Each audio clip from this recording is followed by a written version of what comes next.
কি? একটি হচ্ছে মানুষের রেজেক, আর একটি হচ্ছে মওত। সাহাবাই কিরাম শুনলেন। আল্লাহ রাসূল সাল্লাল্লাহু আলাইহি ওয়াসাল্লাম ওযু বানালেন, 2 রাকাত নামাজ আদায় করলেন।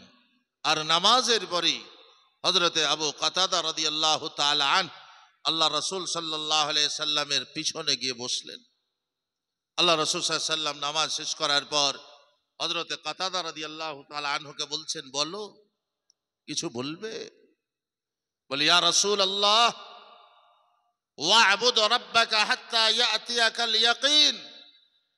আমরা তো ইবাদত বলতে আমরা ঈমানের কথা শিখেছি, নামাজের কথা শিখেছি, রোজার কথা শিখেছি, যাকাতের কথা শিখেছি, হজের কথা শিখেছি।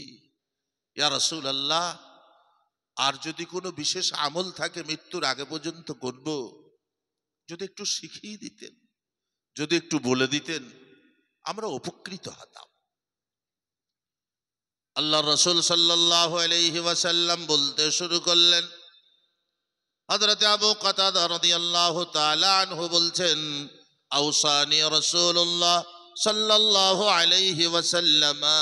হযরত আবু কাতাদা বলেন, আমার রাসূল, আমার মাহবুব নবী, আমার কলিজার টুকরা আমাকে 6টি বিষয়ের উপরে ওসিয়ত করলেন। বললে, ও কাতাদা, দুনিয়া এবং আখিরাত তোমার জন্য সুন্দর হবে, সুগম হবে, কষ্টবিহীন জীবন যাপন হবে, শান্তি থাকবে, সমৃদ্ধতা থাকবে, সচ্ছলতা থাকবে, আত্মীয়তা থাকবে, সম্পর্ক বাকি থেকে যাবে। এই 6টি আমলকে খুব গুণ দিয়ে মানবে, মন দিয়ে শুনবে, আর এই আমল করবে, কিয়ামত পর্যন্ত আনেওয়ালা মানুষ পর্যন্ত পৌঁছে দেবে।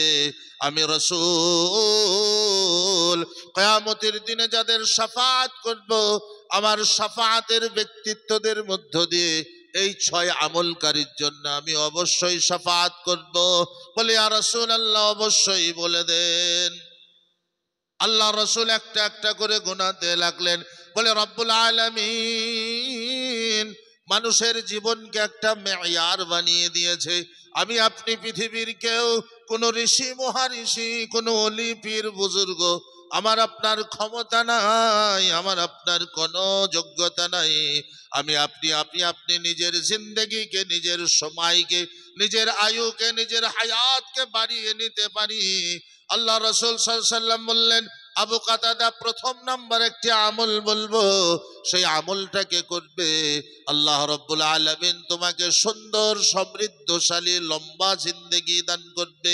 তোমার হায়াতে আল্লাহ বরকত দেবে, তোমার জীবনের হায়াত এবং আয়ু বেড়ে যাবে। হযরতে আবু কাতাদা বলেন, ইয়া রাসূলুল্লাহ, ইয়া হাবিবাল্লাহ, আপনি আমারে অবশ্যই শুনিয়ে দেন। বললে, শুনে নাও, লা ইউজাদু ফিল উমরি ইল্লা বিররিল ওয়ালিদাইন। তুমি তোমার জিন্দেগিকে যদি বাড়িয়ে নিয়ে যেতে চাও, তোমার জীবনটা সুখের জীবন বানাতে চাও, তোমার জন্য প্রথম নম্বর উপদেশ, তুমি জানো প্রাণ ভরে মা বাপের সেবা করিও। একবার জোরে বলুন সুবহানাল্লাহ।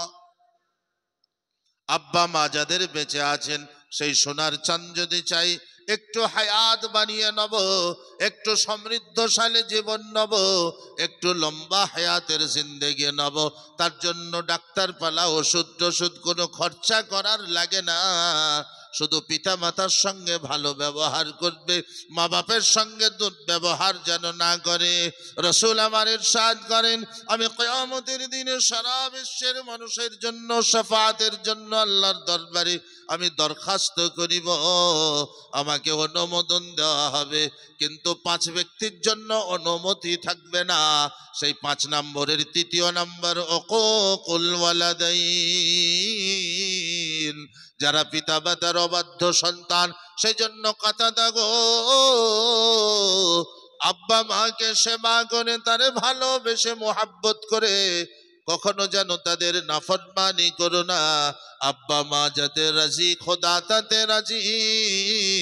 আব্বা মাকে নারাজ করিলে তোমার আরশ পর্যন্ত নারাজ হয়ে যাবে। তাহলে সর্বপ্রথম আমল হচ্ছে মা বাপকে খুশি রাখো, মা বাপের সেবা করো, পিতা মাতার সঙ্গে দুর্ব্যবহার করো না, ভালো ব্যবহার করো। এটা 1 নম্বর আমল। বলে, জিন্দেগি আল্লাহ বাড়িয়ে দেবে, সমৃদ্ধতায়, সচ্ছলতায়, সুখে, অর্থ, টাকা, পয়সা, গাড়ি, বাড়ি মানুষকে সুখ দিতে পারে না, দিতে পারে না। শেখ সাদী রহমতুল্লাহ আলাই, পারস্যের কবি, বিখ্যাত কবি, তিনি একটা ছোট্ট গল্প লিখেছেন, একটা এতটুকু গল্প লিখেছেন যে টাকা পয়সা, অর্থ, গাড়ি, বাড়ি, সমস্ত পাওয়ার, পজিশন, ক্ষমতা, লোকবল, বাহুবল, দলবল মানুষকে শান্তি সুখ দিতে পারে না। এ বিষয় নিয়ে একটা গল্প লিখেছে। বলে একটা যুবক, বছর 22-23 তার বয়স। আমার কথা বুঝছেন তো? একটা যুবক, তার বছর 22-23 বয়স, বিবাহর সময় হয়ে গেছে। তার আব্বা মা বারবার তাকে বিবাহের জন্য বারবার বলছে, বাবা বিবাহ করে নাও, কবে মরে যাব, তোমার বউ দেখে যেতে পারবো না, ইত্যাদি ইত্যাদি বারবার বলে। বলে আব্বা একটু অপেক্ষা করো, একটু সময় দাও। সে একদিন চিন্তা করলো যে আব্বা মায়ের কাছ থেকে সময়টা বার করে নিচ্ছি, তার কারণ আমি এমন একটি সমৃদ্ধশালী সংসার চাই, এমন একটা সুখী শান্তিময় সংসার চাই যেখানে দুঃখও থাকবে না, ব্যথাও থাকবে না, অভাবও থাকবে না, অভিযোগও থাকবে না। তো খোঁজার জন্য সে বের হলো। শুনলো অমুক জায়গায় একজন বড় আল্লাহর ওলি, একটা বুজুর্গ বাস করেন, সেখানে তার শরণাপন্ন হলেন। আল্লাহর ওলির কাছে গিয়ে বললেন, হুজুর। বলছে বলো।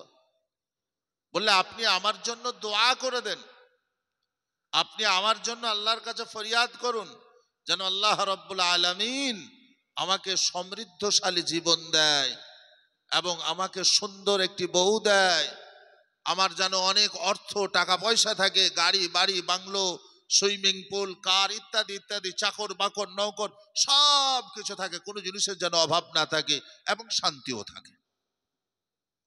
আল্লাহর ওলি বলছে, हर चे खाहद रा मन रूये रब दर दुनियाए दरानिस्त। আল্লাহ রাব্বুল আলামিন দুনিয়াকে এমন বানিয়েছে যে দুনিয়ার ভিতরে কোনো মানুষ এই দুইটা জিনিস একসঙ্গে পেতে পারে না বাবা। বলছে অনেকজনকে দেখেছি আমি, নদিয়া জেলায় দেখেছি, বর্ধমান জেলায় দেখেছি, বীরভূম জেলায় দেখেছি, বিভিন্ন রাজ্যে দেখেছি, বিভিন্ন কন্টিনেন্টসে দেখেছি যে তারা অনেক সুখী সমৃদ্ধশালী, তাদের সুন্দর বউ, তাদের বড় বড় বিলাসবহুল অট্টালিকা, বাংলো, বাড়ি, বড় বড় সুইমিং পুল, বড় বড় কার, অনেক বড় বড় ইন্ডাস্ট্রি, বড় বড় কারখানা ইত্যাদি, চাকর বাকর নৌকর। আপনি বলছেন নাই? আল্লাহর ওলি এই নওজওয়ানের মনের ফিলিংস, তার চাহাত, তার মনের উতালতা তিনি অনুভব করলেন, অনুধাবন করলেন, আর বললেন বাবা এক কাজ করো। বলে জি। বলে বাড়ি যাও, বাড়িতে গিয়ে একটা খাতা নাও আর একটা কলম নাও আর কিছু খাবার নাও, খাবারটা ঘাড়ে বেঁধে নিয়ে তুমি বেরিয়ে পড়ো। একদিন, দুদিন, 1 মাস, 2 মাস, 1 বছর, 2 বছর, তুমি যতদূর তোমার সামর্থ্য আছে তুমি খোঁজো। যেই মানুষটাকে দেখে তোমার মনে হবে সুখী, সমৃদ্ধশালী, শান্তিওয়ালা, অভাব নাই, অভিযোগ নাই, দুঃখ নাই, ব্যথা নাই, যন্ত্রণা নাই, সেই মানুষটার নাম আমার কাছে লিখে নিয়ে আসবে। আর সেই মানুষটার নাম ধরে আমি তোমার জন্য আল্লাহর কাছে দোয়া করব, আল্লাহ তোমাকে যেন তার মতো করে দেয়। বললো গুড পয়েন্ট, ভালো কথা। বাড়ি গেল, আব্বা মাকে বলে কিছু খাবার টাবার সংগ্রহ করলো আর খাতা কলম নিয়ে বেরিয়ে পড়লো। ভাবলো নদিয়া জেলাতে হবে না, বর্ধমানেও হবে না, বীরভূমেও হবে না, তাহলে ঝাড়খণ্ড চলে যায়, বাংলা ছেড়ে ঝাড়খণ্ড, ইউপি, বিহার, ইউপি, কাশ্মীরে গেল। সুন্দর আইসল্যান্ড, খুব উন্নত মানের জায়গা, আপেলের চাষ, খুব ভালো ভালো জায়গা খুঁজছে, খুঁজতে খুঁজতে একদিন দেখলো একটি পাহাড়ের চূড়ায় সুন্দর একটা বিলাসবহুল বাংলো, অট্টালিকা, বাড়ির ভিতরে সুইমিং পুল। আপনাদের এখানে ফোয়ারা উঠছে, তার বাড়ির সামনে 2টো ফোয়ারা উঠছে, অনেকগুলো গাড়ি দাঁড় করানো আছে, অনেক চাকর বাকর ঘোরাঘুরি করছে, অনেক তার বাড়িতে সব সামান আছে। সে একদিন অপেক্ষা করলো, পাহাড়ের কাছে লুকিয়ে লুকিয়ে দেখলো তার বাড়ির বউ এত সুন্দরী বলে আমি জীবনে দেখি নাই। ভাবলো এই লোকটাই সবচেয়ে ভালো আছে। সকাল হলো, লোকটা বাড়ি থেকে বেরিয়ে আসছে, এ যুবক সামনে গিয়ে আসসালামু আলাইকুম। ওয়ালাইকুম আসসালাম। যুবক বাড়ি কোথায়? বলে সেই পশ্চিম বাংলা, সেই নদিয়া জেলা, শেষ জেলা। আচ্ছা, এতদূর কি করতে এসছো? বলে আপনার মতো একটা ম্যান খুঁজতে এসেছি। বলে আমাকে নিয়ে কি করবে? বলে আপনার নামটা একটু দেন, আল্লাহ আপনাকে সুখে, সমৃদ্ধতায়, সচ্ছলতায়, সব জিনিস দিয়ে আল্লাহ পরিপূর্ণ করে দিয়েছেন, বাড়ির বউটাও আপনার খুব সুন্দরী, আমার মন আপনার মতো আমি একটু হতে চাই, তা আপনার নামটা একটু আমাকে লিখে দেন, আমি আল্লাহর ওলি বুজুর্গকে দেব, তো আপনার মতো আমিও সমৃদ্ধশালী হয়ে যাব। লোকটি যুবকের হাত দুটো ধরলে, বাইরে নিয়ে গিয়ে বললে, বাবা তোমার যদি ইচ্ছে জাগে তুমি ফেরাউন হওগা, নমরুদ হওগা, কথা বুঝলে, তুমি অমক হওগা, তুমি যোগী হওগা, হবে তা, আমার মতো হয়েও না। বলে কেন? বলে এই পৃথিবীতে আমার মতো দুঃখী আর কেউ নাই। বলে কি বলছেন, এত বড় বাড়ি? বলে কি বাড়ি দেখছো, এছাড়া এখনো 4টে বাড়ি আমার আছে। এত গাড়ি? বলে এখানে 12টা গাড়ি আছে, এখনো 12টা গাড়ি বাইরেটা পার্কিং করা আছে। এত চাকর? বলে আমার বাড়িতে যা আছে এর থেকে 20 গুণ চাকর আমার বিভিন্ন ইন্ডাস্ট্রিতে আছে। বলে আপনার এত সুন্দর বউ? বলে কটা বউ দেখলে আমার? বলে একটা। বলে এর থেকেও 2টো আরো সুন্দরী আছে, কেউ মিস ওয়ার্ল্ড, কেউ মিস ইউনিভার্স, কেউ মিস ইন্ডিয়া, সুন্দরী সুন্দরী। তাহলে আপনি সুখী নয় কেন? বলে আমার হাতে কি? বলে এটা ঝোলা। বলে আমি বাজার করতে চললাম, 2 ঝোলা বাজার করব, 1 ঝোলা বাজার তারা নিয়ে নেবে 3 বয়ে, আর 1 ঝোলা বাজার নিয়ে স্টোভে পাম দিয়ে আমাকে নিজে রান্না করে খেতে হয়। বলে কারণ?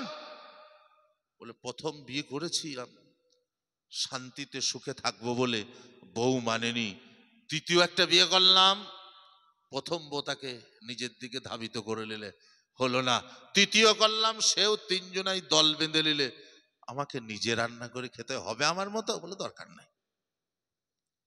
আরো আগে বাড়ে, অনেক রাস্তা যাওয়ার পরেই তার মনে মনে একটা ধারণা হলো, বাড়ি ঘর টাকা পয়সা গাড়ি বাড়ি দেখলে হবে না, তার বউ তাকে মানছে কিনা তাকে দেখতে হবে। এবার দেখতে হবে, ঠিক এক জায়গায় পৌঁছেছে, সব কিছু আছে, এ যা দেখেছিল তার চেয়ে আর বেশি আছে। চিন্তা করলে এবার দেখে ওর বউ মানছে কিনা। সকালবেলার সময় একটুকু রোদ উঠেছে, স্বামী থলি নিয়ে বাজারে যাচ্ছে, বউ পিছন থেকে আওয়াজ দিয়ে বলছে, শোনো প্রিয়তম। বলছে বলো। বলে তুমি রোদ্রেতে যেও না, তোমার গায়ে রোদ লাগলে আমাকে ছ্যাঁকা লাগে। এই সর্বনাশী তো বউ তো নয়, এ তো লাইলি মজদুরে বাবা। বলে শোনো প্রিয়তম, তুমি তাড়াতাড়ি চলে আসবে, তোমার সামনে না থাকলে আমার খেতে ভালো লাগে না। বলে একদম পারফেক্ট জায়গায় চলে এসেছে, যেমন গাড়ি, যেমন বাড়ি, যেমন সুন্দরী, তার থেকে বড় মান্যওয়ালি বউ, ইনশাআল্লাহ।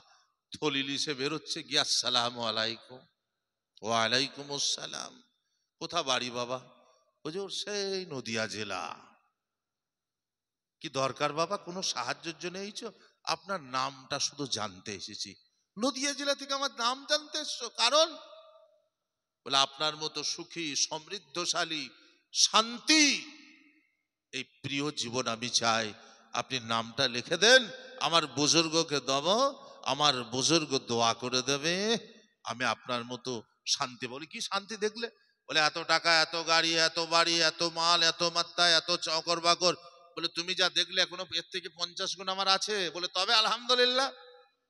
আবার আপনার পরিবারকে দেখলাম, এত সুন্দরী, আবার আপনাকে এত ভালোবাসে, আপনার গায়ে রোদ লাগলে আপনার পরিবারকে ছ্যাঁকা লাগে, তার মানে কত প্রেম। বলে ও খ্যাপা ছেলে, নজওয়ান, তুমি আমার একটি পরিবারকে দেখেছো? 2টো পরিবার ঘরে ভরা আছে এখন, তারা আমার জন্য খানা তৈরি করছে, আমি আসবো খাবো, আমাকে হাত দিয়ে খেতে দেয় না। আজকে 10 বছর আমি হাতে খানা খাইনি, তারা আমাকে খাইয়ে দেয় মোহাব্বতের সঙ্গে। ওই সর্বনাশ, তাহলে আপনি তো বিরাট সুখী মশাই। বললো বাবা তুমি আল্লাহর কাছে দোয়া করো গা, দোয়া করে তুমি জাল্লাদ হওগা, কারুন হওগা, তুমি বুশ হবে তো হওগা, তুমি যদি বিনিয়ামিন নেতানিয়াহু হবে তো হওগা, তুমি আলেকজান্ডার হওগা, তুমি হিটলার হওগা, কিন্তু আমার মতো তুমি হইও না। বলে কারণ এত সুখেও আপনার মতো হবে না। বলে বাবা একটা দুটো তিনটে বিয়ে করেছে শুধু একটি ছেলের আশায়, আল্লাহ একটাও সন্তান দেয়নি। লোকে আমাকে বাঁচা বলে, সকালবেলায় বাড়ি থেকে বেরোলে আমার সামনে বললে লোক মুখে কাপড় দেয় বলে 8 কুরুর মুখ দেখি না। আমার মতো দুঃখী কে আছে বলো? কথা বুঝে বা? তাহলে সুখ শান্তির জায়গা দুনিয়া নয়। আল্লাহ রাসূল সাল্লাল্লাহু আলাইহি ওয়াসাল্লাম আমল দিয়েছে, লা ইউজাদু ফিল উমরি ইল্লা বিররুল ওয়ালিদাইন। লম্বা সুখী জিন্দেগি যদি পেতে চাও, আব্বা মায়ের সেবা করো, মা বাপকে ভালোবাসো। পিতা মাতার দোয়া ভিন্ন পৃথিবীতে কেউ সুখী হতে পারে না। বলে হুজুর 2 নাম্বারটা বলুন। আল্লাহর রাসূল বললেন, তোমার দ্বারাই যতদূর সম্ভব হবে তুমি আল্লাহকে ভয় করো। ইয়া আবা কাতাদা ইত্তাকিল্লাহ, ওগো আবু কাতাদা তুমি আল্লাহকে ভয় করো, খুব বেশি বেশি ভয় করো। বললে হুজুর এই আমলের বিনিময়ে কি পাবো? বলে জীবনে তোমার কখনো অভাব হবে না। একবার সুবহানাল্লাহ বলবেন না? আল কোরআন 28 নম্বর পারা, সূরার নাম সূরাতুত তালাক। রব্বুল আলামিন ইরশাদ করেন, ওয়া মাইয়াত্তাকিল্লাহ ইয়াজআল লাহু মাখরাজা ওয়া ইয়ারযুকুহু মিন হাইসু লা ইয়াহতাসিব ওয়া মান ইয়াতাওয়াক্কাল আলাল্লাহি ফাহুয়া হাসবুহু ইন্নাল্লাহা বালিগু আমরিহি قد جعل الله لكل شيء قدرا। রব্বুল আলামিন বলেন, আমি আল্লাহকে না দেখে দুনিয়াতে যারা এত ভয় করে, আমি আল্লাহর ভয়ে তারা গুনাহ করে না, শরাব পান করে না, জিনা করে না, এক অপরের খিয়ানত করে না, আমায় ভয় করে। আমি আল্লাহ তাদেরকে বলছে ইয়াজআল্লাহু মাখরাজা, শত সমস্যার ভিতর দিয়ে তোমাকে বেরোনোর রাস্তা বের করে দেব। শুধু তাই নয়, ওয়ারযুকুহু মিন হাইসু লা ইয়াহতাসিব, তোমাকে এমন জায়গা থেকে রিজকের ব্যবস্থা করে দেব তোমার কল্পনাও তা ছিল না। একবার জোরে সুবহানাল্লাহ, নারে তাকবীর। আল্লাহকে ভয় করো, রিজকের অভাব হবে না। আল্লাহ বলছে। নবীজি দ্বিতীয় আমল শেখালেন, সদা সর্বদা জলে জঙ্গলে একাকিত্ব নির্জনতায় লোকালয়ে, শ্বশুর ঘরে, শালীর ঘরে, বুনাইয়ের ঘরে, নিজের বাড়িতে একাকিত্বে, বিবির বিছানায়, মায়ের কাছে, বাপের কাছে, পাড়া প্রতিবেশীতে, পাড়া প্রতিবেশীর মোড়ল বানিয়ে দিলে সেখানেও হর হালাতে আল্লাহকে ভয় করো। জীবনে রিজকের সমস্যা হবে না, সব সমস্যা আল্লাহ মিটিয়ে দেবে। নাম্বার 2। নাম্বার 3, قال النبي صلى الله عليه وسلم حب الجار। রাসূল আরবী ইরশাদ করলেন, ও আবু কাতাদা তুমি তোমার প্রতিবেশীকে ভালোবাসিও, বলে বিনিময়ে আল্লাহ রাব্বুল আলামিন তোমাকে কোনোদিন বিপদে ফেলবে না। প্রতিবেশী হিন্দু, মুসলমান, জৈন, বৌদ্ধ, মজুসি, খ্রিস্টান, ইহুদি, নাসারা, যে কেউ প্রতিবেশী হোক, সে যেন আপনার কাছ থেকে ভালোবাসার প্রাপ্য হয়। প্রতিবেশীর হক হচ্ছে 5টা, যদি মুসলিম হয় 5টা, অমুসলিম হলে 3টে। এই হকগুলো পালন করো। যদি তুমি প্রতিবেশীর হক আদায় না করো, কাল কিয়ামতের মাঠে রব্বুল আলামিনের দরবারে তোমার প্রতিবেশী তোমার বিরুদ্ধে যদি অভিযোগ জানায়, তোমাকে জান্নাতের দরওয়াজা থেকে টেনে জাহান্নামে ফেলে দেবে। قال النبي صلى الله عليه وسلم والله لا يؤمن والله لا يؤمن والله لا يؤمن। নবী আমার বলেন, আল্লাহর কসম সেই ব্যক্তি মুমিন নয়, আল্লাহর কসম সেই ব্যক্তি পরিপূর্ণ মুমিন নয়, আল্লাহর কসম সেই ব্যক্তি পরিপূর্ণ মুমিন নয়। সাহাবাগণ জিজ্ঞাসা করলেন, কিলা ওগো রাসূলুল্লাহ সেই ব্যক্তিকে যার জন্য একবার দুবার তিনবার কসম খাইয়ে আপনি বলিলেন সেই ব্যক্তি মুমিন নয়, হতভাগাটাকে? রাসূল আমার তার পাক জবানে রোমীয় মুখ মিশ্রিত বাণী ইরশাদ করলেন, আল্লাযী লা ইয়ামানু, বলে ওই ব্যক্তির জন্য বলছি যে ব্যক্তির দ্বারাতে তার প্রতিবেশী নিরাপত্তা পাই না, প্রতিবেশীকে এত কষ্ট দেয়, প্রতিবেশী আমার অতিষ্ঠ হয়ে গ্রাম ছেড়ে পালিয়ে যায়। আমি আমার প্রতিবেশীকে, আমি আমার বাড়ির পাশের লোককে, গরিব হোক বা ধনী হোক, তার বাড়ির রাস্তা আটকিয়ে দিই, তাকে কষ্ট দেব, তার সঙ্গে দুর্ব্যবহার করব। এই কষ্ট দেবো বলে তার প্রতি যদি দুর্ব্যবহার করি আর আমি মসজিদে সুবহানাল্লাহ সুবহানাল্লাহ সুবহানাল্লাহ সুবহানাল্লাহ বলি, ফেরেশতা কি বলবে? পাড়ার লোকটার সাথে ব্যবহারটা ভালো করে আইগা, তারপরে বলবে সুবহানাল্লাহ। আর তা না হলে সব ফানা ফিল্লা হয়ে যাবে। প্রতিবেশীর সঙ্গে ভালো ব্যবহার করো, প্রতিবেশীর সঙ্গে দুর্ব্যবহার করো না। হযরত আবু কাতাদা বলেন, ইয়া রাসূলুল্লাহ, 4 নাম্বারটা কি? আল্লাহ রাসূল সাল্লাল্লাহু আলাইহি ওয়াসাল্লাম ইরশাদ করলেন, টকটক করে বলবো সময় পালিয়ে যাবে। আল্লাহ রাসূল সাল্লাল্লাহু আলাইহি ওয়াসাল্লাম বললেন, আত্মীয়দের সঙ্গে কখনো বিচ্ছেদ ঘটিও না। আত্মীয়তার সম্পর্ক নষ্টকারী আল্লাহর রহমত থেকে বঞ্চিত হয়ে যাবে। তুমি ব্যবসা করবে, বরকত হবে না। চাষ করবে, তোমার সম্পদে বরকত নাই। তুমি চাকরি করতে যাবে, প্রমোশনের জায়গায় ডিমোশন ঘটে যাবে। শবে কদরের রাত্রি খুঁজছে, রমজান মাসের বিজোর রাত্রি। আমি আপনাকে একটা রিয়েল ইনসিডেন্ট শোনাইছি, রিয়েল একদম বাস্তব ঘটনা। রমজান মাসের বিজোর রাত্রি, বগলে একটা লাইট, একটা তোয়ালি আর একটা জায়নামাজ নিয়ে টুকটুক করে চলছে এরকম করে সুবহানাল্লাহ আলহামদুলিল্লাহ আলহামদুলিল্লাহ বলতে। রাস্তাতে দেখা একজনের সঙ্গে, আসসালামু আলাইকুম। কোথায় যাবে ভাই? ভাই একটু বিজোর রাত্রি তালাশ করি, নবী বলেছেন শবে কদর রাত্রি। আচ্ছা তোমার বড় চাচার কি খবর বলো তো? বলছে আমাদের সঙ্গে 14 বছর কথা নাই। লোকটি জ্ঞানী মানুষ ছিল বলে মসজিদে যেও না, গম্বুজ ভেঙে পুড়ে যাবে। রসুল বলেছেন সিলমান কাতাক, তোমার সঙ্গে সম্পর্ক ছেদন করলে তুমি তোর সঙ্গে সম্পর্ক জোড়ো। আর যখন আমি আপনি আত্মীয়দের সঙ্গে আত্মীয়তা সম্পর্ককে বিচ্ছিন্ন করতে করতে যাব, আমার আপনার জীবনের বরকত কাটতে কাটতে কাটতে কাটতে এমন একটি সংকীর্ণ জায়গায় চলে আসব, আল্লাহর কসম আমি মরলে আর মাটি দেবার লোক পাবো না। সেজন্য সম্পর্ক বজায় রাখুন।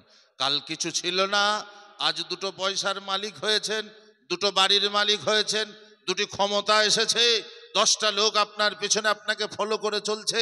যদি সেই গরিব আত্মীয়কে ভুলে যান, আপনার মতো নেমুখ আর আমার দুনিয়াতে আর কেউ নাই।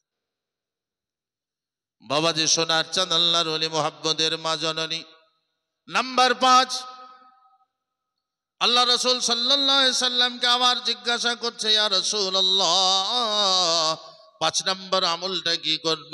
বলল, ওগো আবু কাতাদা, 5 নম্বর আমল হচ্ছে তুমি সকলের যেন হক আদায় করিও, কাউকে না হকে যেন ছাড়িও না। বলে হুজুর গো, হক আদায় কেমন ভাবে করব? বলে তোমার স্ত্রীর হক, তোমার মায়ের হোক, আব্বার হোক, ভাইয়ের হোক, আত্মীয় স্বজনের হক, সন্তান সন্ততির হক, তোমার ঘরেতে যদি মাবেশি জীবজন্তু থাকে, পালিত পশু, তাদেরও হক আদায় করিও। যদি হক আদায় না করো, কিয়ামতের দিনে তোমার কপালে লিখে স্ট্যাম্প মেরে দেবে, এ আল্লাহর নাফরমান হক আদায় করেনি। আল্লাহর রহমত থেকে বঞ্চিত হয়ে যাবে। হক আদায় করিও, বিনা হকে যেন চলো না। প্যারা আজিজ দোস্ত, আমরা দেখেছি, আমরা শুনেছি, শুনছি, আমার আপনার গ্রামে কেউ মারা গেলে লাশটাকে সামনে রেখে একটা লম্বা মতো লোক, একটা গলা যার উচ্চ আছে, অনেক জোরে বলতে পারে, সে গ্রামে, প্রতি গ্রামে দেখবেন একটা একটা করে থাকে, এরকম বাউস্ত লোক, তাদেরকে বলে বাউস্ত লোক। সামনে দাঁড়িয়ে আসসালামু আলাইকুম, আজকে যিনি মারা গেছেন আমার অমুক হতো, অমুক হতো, অমুক হতো। যদি কারো হক নষ্ট করে থাকে ক্ষমা করে দিয়েন। ক্ষমা হয় না, এটা মিছে কথা। এই জন্য আল্লাহ রসুল সাল্লাল্লাহু আলাইহি সাল্লাম বললেন, ও আবু কাতাদা, আল্লাহ যতদিন হায়াত দিয়েছেন তোমার জীবদ্দশায় তুমি যেন সকলের হক খানা আদায় করিয়া দিও। নাম্বার 5, আল্লাহ রসুল সাল্লাল্লাহু আলাইহি সাল্লাম বললেন, ও আবু কাতাদা শুনে নাও, 5 নম্বর আমলটা অতি অবশ্যই করিও। বলে, ইয়া রাসূলুল্লাহ বলে দেন, আমি কখনোই ভুলবো না। বলে, আমলটি হচ্ছে তুমি বড়দের সম্মান করিও, ছোটদের স্নেহ করিও। এই দুটি আমল তোমার মধ্যে বিদ্যমান থাকিলে আল্লাহ রাব্বুল আলামিন তোমাকে ইজ্জতের সঙ্গে ইমানের সঙ্গে মওত দান করবে। একবার জোরে সুবহানাল্লাহ। মরণ তো সবাই মরবো বাপ, কেউ ইজ্জতে, কেউ জিল্লতে, কেউ না পাকে, কেউ পাকে, কেউ ইমানে, কেউ বেঈমানে, কেউ হালাল খেয়ে, কেউ হারাম খেয়ে, ঠিক না? কিন্তু ইজ্জতের মওত, বড়দের সম্মান, ছোটদের স্নেহ, উলামাদের কদর করা, এটা আমাদের বড় কমিবা।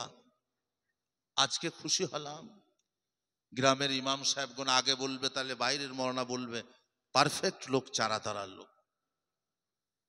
সত্যি খুশি। গ্রামের ইমাম সাহেব, গ্রামের মওলানা সাহেব, তাদের কদর হোক। মনে রাখবেন, যে গ্রামে আলেমে দ্বীন আছে, হাফিজে কোরআন আছে, তাদের বরকতে আল্লাহ পাক গ্রামে শান্তি এবং মুসিবতকে দূর করে দেন, শান্তি নাজিল করেন। সেজন্য গ্রামের আলেম ওলামা ইমামদের কদর করুন, আল্লাহ আরো বাড়িয়ে দেবে নিয়ামত। আপনার থেকে যারা বয়স্ক মানুষ আছেন, বুজুর্গ মানুষ আছেন, বড় মানুষ আছেন, তাদের শ্রদ্ধা করুন, সম্মান করুন, ছোটদের স্নেহ করুন। আপনার নেক আদর্শতে তারা প্রভাবান্বিত হোক। আপনার গলত, আপনার খারাপ, আপনার